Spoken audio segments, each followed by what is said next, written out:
año 2020 y tiene que ver con las muertes por infarto y las consultas que de pronto se demoran o directamente no se hacen los controles en tiempos de pandemia. Un estudio dice que aumentaron de manera muy importante la cantidad de muertes por infarto en Argentina. Tenemos ya en comunicación a la doctora Alfonsina Candielo. Doctora, ¿cómo le va? Buenas tardes. Hola, ¿cómo te va? Buenas tardes. Muchísimas gracias por la invitación. Los saludo a los dos. Bien, ¿esto es así? ¿Se duplicó la cantidad de muertos por infarto en Argentina?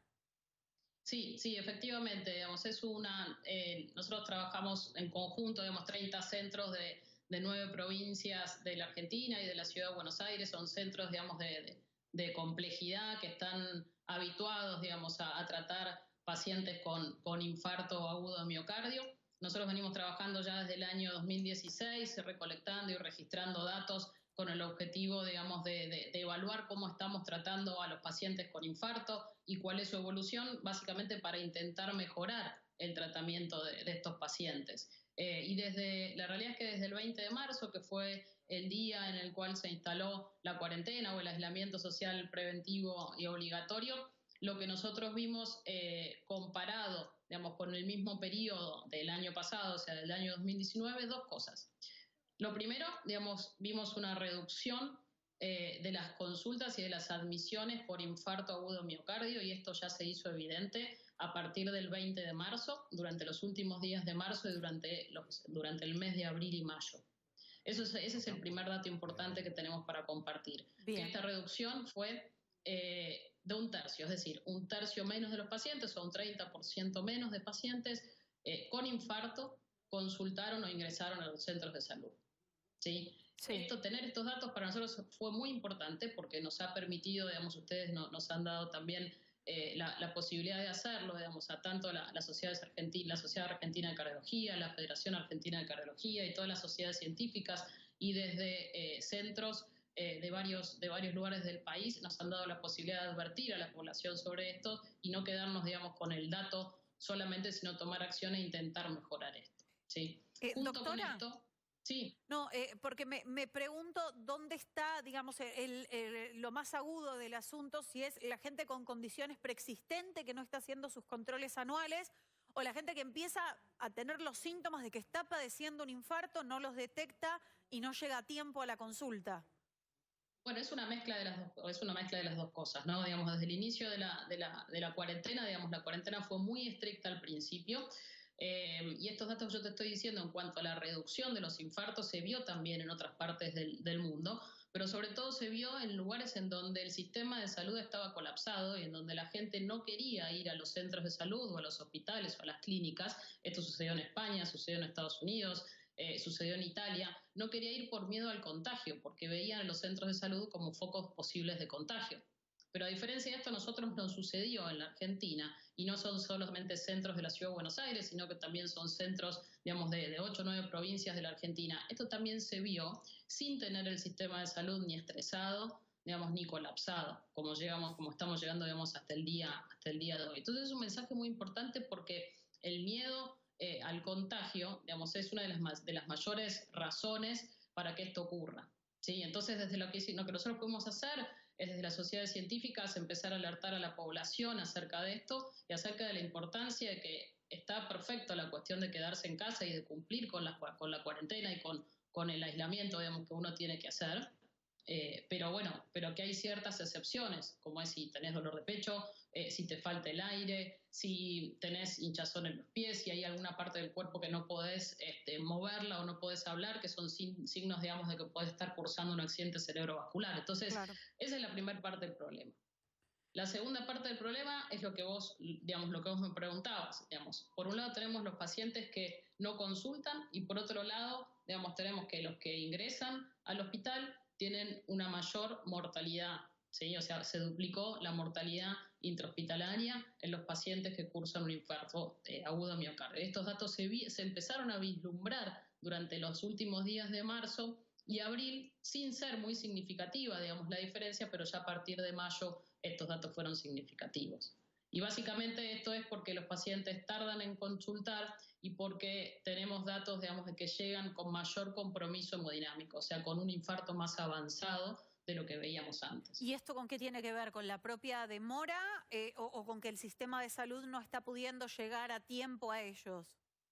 No, clásica, mira, cuando el tratamiento del infarto es tiempo dependiente, o sea, es una de las patologías que se denominan emergencias cardiovasculares, por lo cual, digamos, el paciente tiene que recibir tratamiento rápidamente. Y esto tiene que suceder, digamos, porque el paciente consulta rápido, porque el sistema de salud puede responder a tiempo. Hoy tenemos el sistema de salud que no está saturado, ¿sí? O sea que es muy importante que los pacientes entiendan, o sea, que no está saturado y que todo este tiempo, desde marzo hasta ahora, nos ha permitido preparar al sistema de salud para tratar a los pacientes COVID y para tratar a los pacientes, digamos, que no lo son. Y estamos preparados para darle una respuesta a pacientes como los que tienen o los que están cursando un infarto agudo miocardio. Así por lo menos lo hacemos en el Instituto Cardiovascular, que es donde yo trabajo, y en todos estos centros en donde intentan cuidar de manera oportuna y correcta a los pacientes con infarto. Y otra cosa muy importante para aclarar es que está dividido, ¿no? En las guardias, la gente que entra por caso sospechoso de COVID y el resto de las patologías, ¿no? Digo, para que aquellos que estén en una situación de emergencia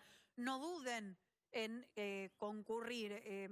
Alfonsina, me pregunto si tiene presente los números. Cuando estamos hablando de una duplicación, es un número muy importante. Sí, mira, durante el mes de abril, la mortalidad del infarto, a ver, lo importante, digamos, de esto es que si uno no trata a los pacientes con infarto, ¿sí? Le estamos limitando el acceso a la salud a los argentinos, ¿sí? ¿Y por qué te digo esto? Porque un infarto no tratado aproximadamente tiene un 30% de mortalidad. A medida que, digamos, los avances en el tratamiento del infarto se fueron dando, esta mortalidad fue bajando. Y hoy un infarto que llega a tiempo tratado con angioplastia primaria, que es la forma mecánica, digamos, de destapar una arteria, implantarle un stent, eso tiene una mortalidad alrededor entre un 3 y 4%, ¿sí?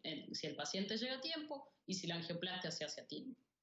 Ahora, si nosotros dejamos sin tratamiento a los pacientes, esa mortalidad aumenta. Particularmente durante el mes de abril, la mortalidad pasó de un 5%, que fue desde el 20 de marzo hasta el 30 de abril de 2019, a un 9%, ¿sí? En la misma fecha post-cuarentena. Y durante esa diferencia que los médicos llamamos, digamos, no fue estadísticamente significativa. Pero ya después sí, a partir, digamos, del mes de mayo, la mortalidad se duplicó pasando de un 5% a un 11%. ¿Sí? Entonces, el hecho de tener estos datos y la importancia de contar con estos datos es poder accionar, digamos, y tomar acciones y salir a los medios de comunicación y comunicar a través de las redes sociales. Lo hemos hecho desde, como les dije antes, desde instituciones públicas y desde instituciones privadas.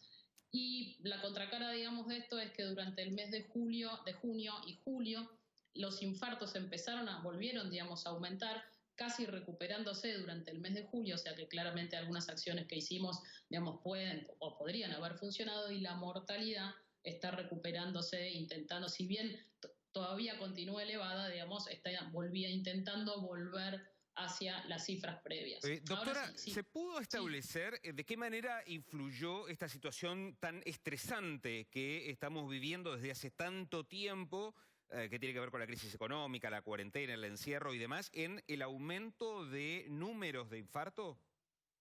Mira, eso particularmente ese dato no, pero sí está descrito, digamos, cuando uno mira estas famosas curvas de las que todos hablan, ¿no? Está la curva de COVID, digamos, que es la que con las medidas sanitarias adecuadamente tomadas desde el principio, digamos, se logró, digamos, aplanar, y estamos en esta cuestión de la meseta prolongada, pero detrás de esta curva, digamos, de COVID, vienen 3 curvas más, ¿sí? La primera, digamos, que son los pacientes que quedan desatendidos con patologías urgentes, como estos que decíamos de los pacientes con infarto.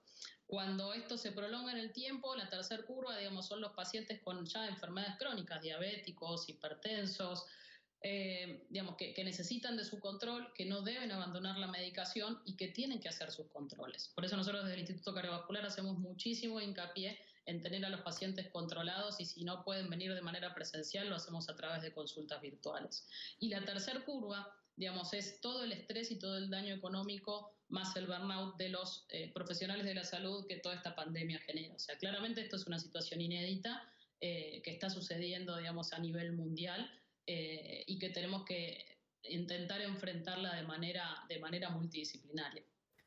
Bien, doctora Alfonsina Candielo, muchísimas gracias por esta comunicación con nosotros y para que prestemos atención y le demos bola a todos los síntomas y a los controles que hay que hacer a pesar de la cuarentena. Muchas gracias, doctora.